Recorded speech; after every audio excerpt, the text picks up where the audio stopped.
Hi guys, welcome to the Fight Tonight channel. Oscar de la Hoya denies Gervonta Davis' offer for Ryan Garcia. Golden Boy chairman Oscar de la Hoya has denied any offer is on the table for Ryan Garcia to fight Gervonta Davis in 2022. The former fighter and 10-time world champion discussed his plans for Garcia ahead of a return to action next month. Garcia has had well-documented problems with his career trajectory in recent months. He took time out to work on his well-being when scrapping a fight with Javier Fortuna. Months on, and Garcia is back in a good place. The youngster wants to get back in the mix with the top names by year-end. Gervonta Davis. But when it comes to facing Gervonta Davis, De La Hoya says nothing concrete has ever come from Floyd Mayweather or Leonard Ellerbe. The truth behind it is that we never received any type of offer, De La Hoya told the DAZN boxing show. Ryan Garcia, if everything goes well on April 9th on DAZN, I'm looking hopefully to continue the discussions with RUDELY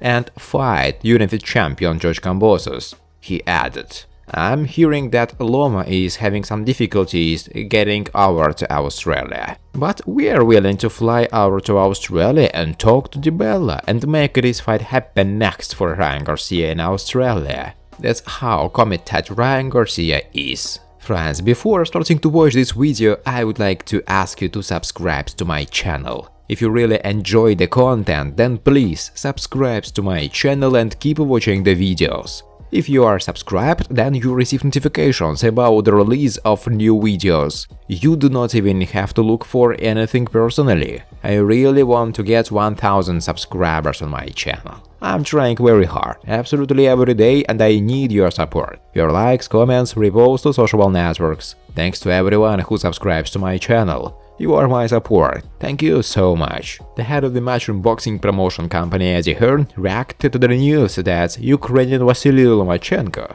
refused to fight with Kambosos. According to Hearn, George has very few options left, and the optimal one is a duel with the WBC title holder American Devin Haney. Yesterday, we received the news that Vasily Lomachenko refused to fight with Kambosos. George kindly said, "I'm going to fight Devin Haney instead. I don't understand why Kambosos didn't want to fight Devin before. We could have made this deal a long time ago. We have received an offer for this fight, which we are considering with Bill Haney. We wanted this fight, and there is no doubt that the negotiations will not be difficult. To be honest, the Kambosos team doesn't have many options, but we are dealing with people who constantly say that Devin doesn't want to fight. We have accepted all the conditions and are ready to make a deal. So let's cross our fingers and organize a fight between George Kambosos and Devin Haney for the undisputed lightweight champion of the world. Today we are scheduled to talk with Bill Haney, Devin and other team members.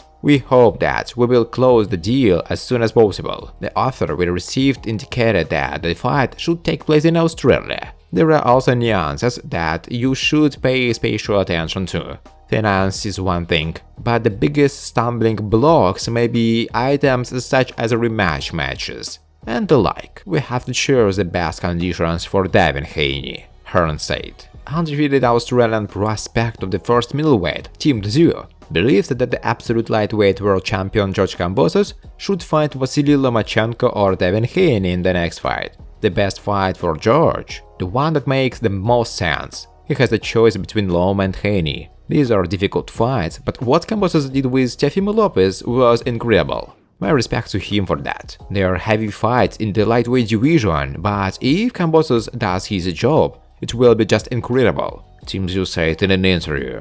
The absolute lightweight world champion George Kambosos responded to the prospect of his division, Ryan Garcia, who said that he was not at all impressed by the victory of the Australian boxer over Teofimo Lopez. Garcia praised Kambosos for his hard work, but expressed the opinion that he caught Lopez at the right moment, when he took away his championship titles last November. After these words, Kambosos said that Garcia himself had not achieved anything yet, and advised him to focus on the upcoming fight against Emmanuel Tagoe. Winners focus on wins and losers focus on winners. You have achieved nothing in boxing, apart from great popularity on social networks. So just keep working hard, man, and focus on my friend Tagoe, because he's coming for you. You better believe it. George Kambosos wrote on his Twitter page. American lightweight prospect Ryan Garcia said that he was not impressed by the victory of the current absolute champion of the division George Kambosos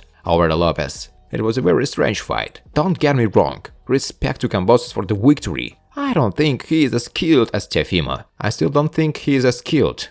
I think he caught Lopez at the right moment, that's all. I really believe that. Again, this is just my opinion, which is based on the fact that I understand boxing. I can see it. Do you understand what I mean? I like one thing about Kambosos. He may not be the greatest talent, but he works incredibly hard. He defeated talent when that talent wasn't blowing.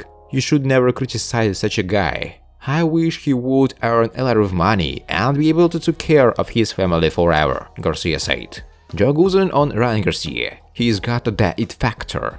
I've always predicted great things about him from an early age, Joe Guzan says of Ryan Garcia, and I stand by those predictions. This must be encouraging words for Garcia to hear, for he is now trained by Guzan as he prepares for his comeback fight against Emmanuel Tagoya on April 9th at the Alamodome. Speaking to Fight High's Marcos Wilges, veteran trainer Joe Guzan speaks of knowing that 23-year-old Garcia, since the rising star was a teenager. He trained at my gym for several months, and we got along then. Guzan says how the fighter known as King Riley, after stepping away from the sport in order to deal with some mental health issues, Garcia recently got back in the game and worked for a bit with famed Canelo Alvarez trainer Eddie Reynoso. That pairing didn't work out, so Garcia turned to Guzan, a man he knew well. I got a call from his attorney Lope Valencia.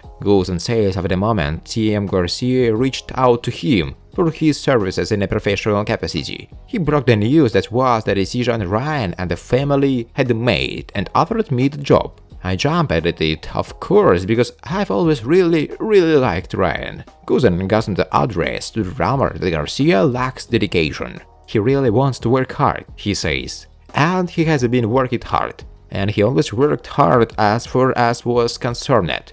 So the rumor is false? I've only heard about it just in the past couple of days. Guzan says. I just never saw that personally. Guzan goes on to say there are often stories about fighters to be found. That's a lot to concern yourself with, he says, when I really don't want to be concerned with that. Guzan's concern as far as his fighters are concerned is the present. Looking behind and in the past does not do you any good, he adds. Thanks for watching, guys. If you like this video, please subscribe to my YouTube channel.